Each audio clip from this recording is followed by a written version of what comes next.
all this tough fast.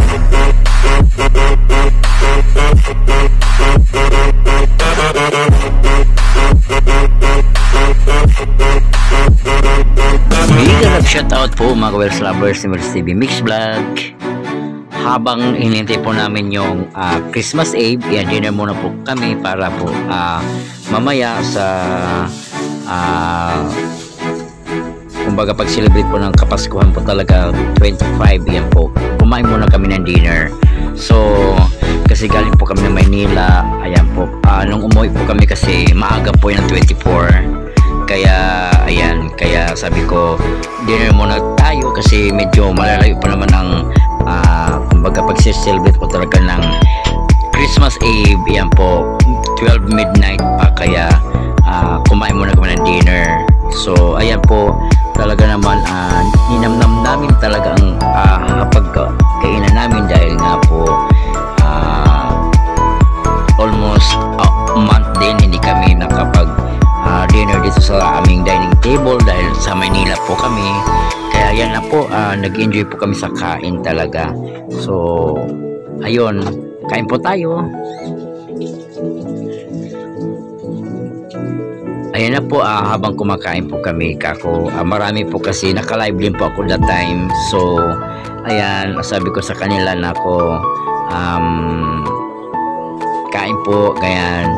So nakakatuwa lang po dito kasi nga kwento ko lang kasi pangalawang celebration na namin dito ng Christmas Eve at saka New Year's Eve, ayan po dito po sa aming tahanan sa Pasinaya. So napakasarap po talaga sa pakiramdam na kumbaga yung celebration ninyo is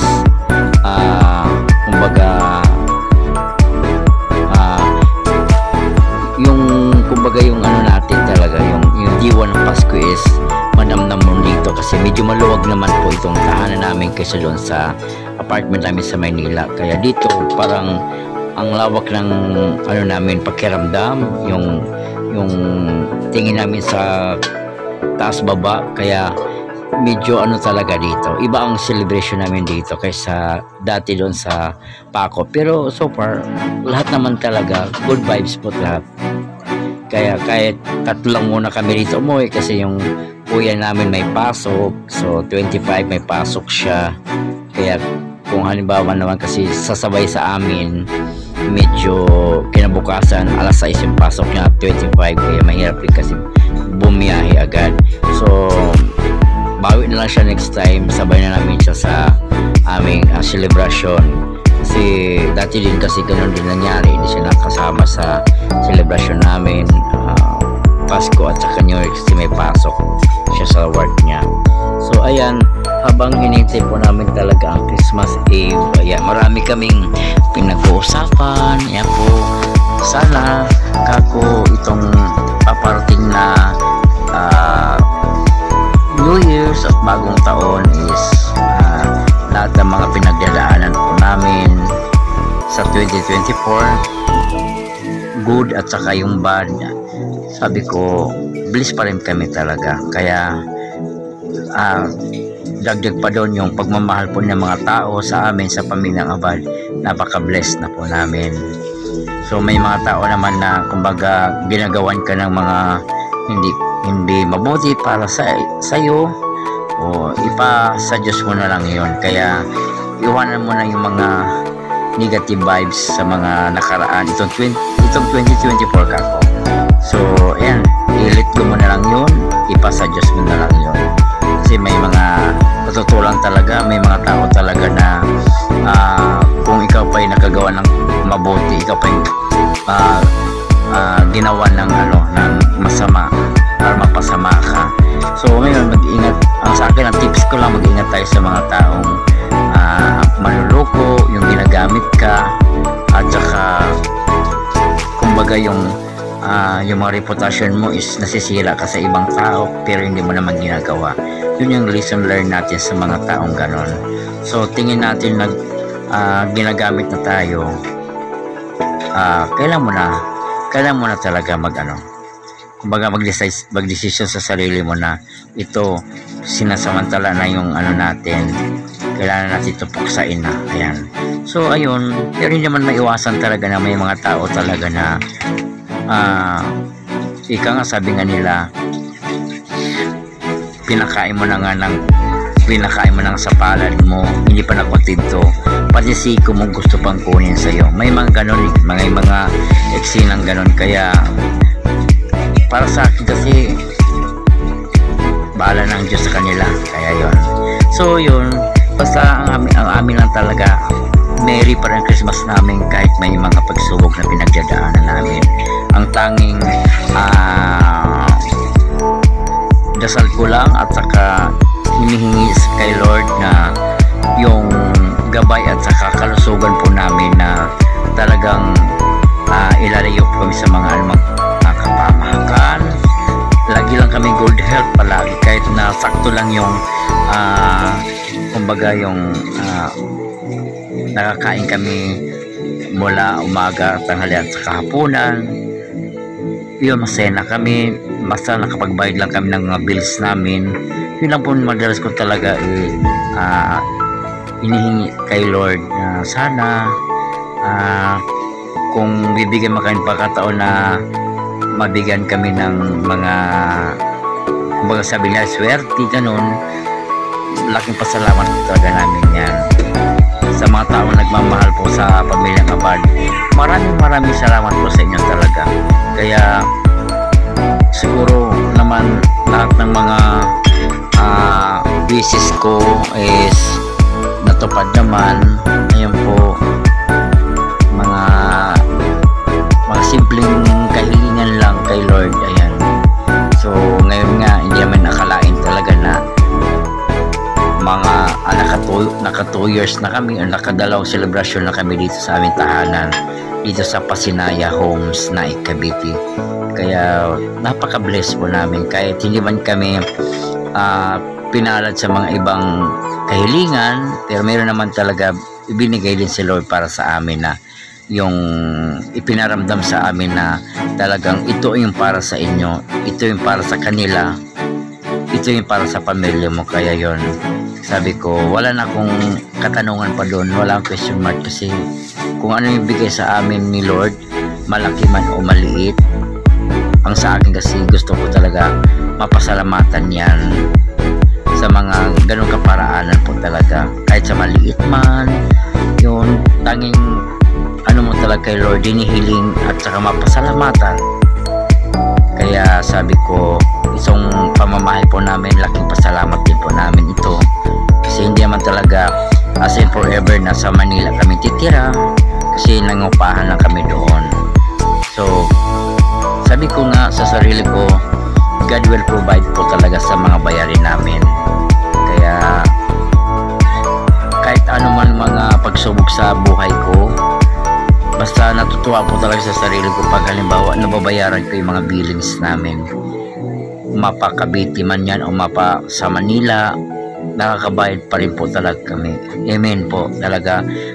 Malaking ano ko po talaga sa Panginoon talaga, yung kumbaga na-receive ko sa Kanya yung mga panalangin ko. Grabe po talaga. Hindi man ako sumingi ng sobra-sobra, pero ang binigay sa akin sobra-sobra na nababayaran ko talaga yung mga needs namin. Ang dami nangyari din kay sa anak namin, sa Christine K, sa mga scholar niya yun. Kaya sabi ko doon pa lang talaga sobrang happy na kami sa kanya, dahil nga yung hindi mo inaakala na magiging scholar ang anak mo, napaka-blessed na po namin dyan. Kaya thank you po Lord sa lahat po ng mga biyaya at saka sa lahat ng mga blessings talaga na ipinagkaloob mo po sa amin sa Pamilyang Abad.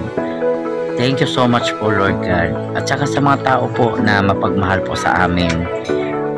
Kaya sabi ko, wala na akong masasabi po talaga. Kung may nangyari man na hindi ganun ka nais itong 24, mayroon din mas magandang nangyari sa amin, sa pamilya ko, sa anak ko kay Christine K. Ayan, na naging scholar siya ngayon. Ayan, thank you Lord sa lahat po talaga. Kaya sabi ko, itong malapit na yung Christmas Eve, malapit sa ilang oras na kasi nag-dinner kami yan mga alas 7, so mga ilang minuto pa, ilang oras pa yung paghintay, kaya minabuti muna na kumain muna kami, at saka after that nagbi-video kami. Kaya ayan, abangan nyo po yung namin, yung pagbibidyo namin habang hinintay namin after ng dinner namin, kasi kumakanta-kanta po kami. Kaya ayun, kaya tamang banding lang po namin talaga, kasi sa bahay din, sa kapitbahay namin sa Cavite, nakapag-share na kami ng blessings, namahagi na kami ng spaghetti at saka yung tig-isang box na donut. Ayan, kaya sobra sarap sa pakiramdam, at saka nakapagbigay na ako ng gift din doon sa tindahan na binibilhan namin, kaya sobra sa pakiramdam po talaga.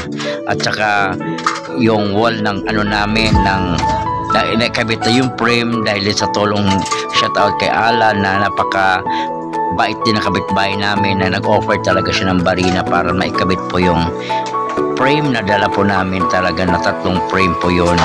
Kaya wala na ako, imbis na bibili ako ng mga tox na yan pang talaga sa frame, meron na po siyang gamit, kompleto na talaga.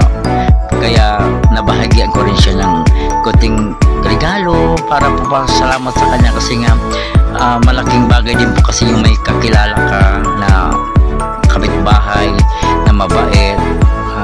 Kumbaga yun, napaka bless ka na sa mga kapitbahay mo.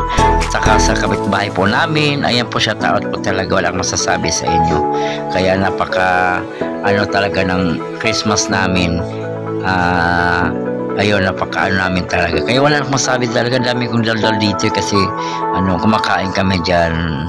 Ayun, kwento-kwento muna. Ayan, kasi dito kasi sa bahay ko namin, kasi sa apartment namin sa Paco, hindi ganon yung mesa namin. Kadalasan talaga kumakain kami na sa floor, kasi paglagyan pa ng mesa sa gitna, masikip na. Kaya yan, dito kayo bumawi sa dining table namin sa Pasinaya Homes. Kaya ayan, so abangan natin Christmas Eve na. Ay, maraming salamat po sa pagsama sa aming dinner. Ayan po, salamat po sa kanya, at saka Merry Christmas po sa inyong lahat, and Happy New Year na rin po. Ayan po, abangan nyo po yung next upload ko naman, yung sa Christmas Eve na talaga na yun, nag-happy kami, kumakanta-kanta kami. Kaya salamat po sa lahat po talaga ng aking mga subscribers sa YouTube channel ko.